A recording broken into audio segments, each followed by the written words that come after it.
Hi dear customers, now we will show to you how to take this mold hole set out from our capping machine. So now our technician show to you the step one by one. First, you should take this air pipe out, okay? And second, take this line since connecting away, okay? Separate them.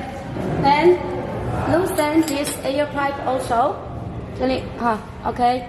And then loosen these two screws and these two screws, totally 4 pieces screw, okay? And then loosen these two, the left side and the right side, 2 pieces also.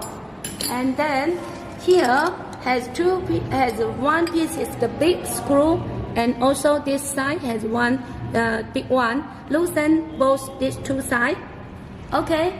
And you can take this mold out. So now let's show you here. Let's show you from here.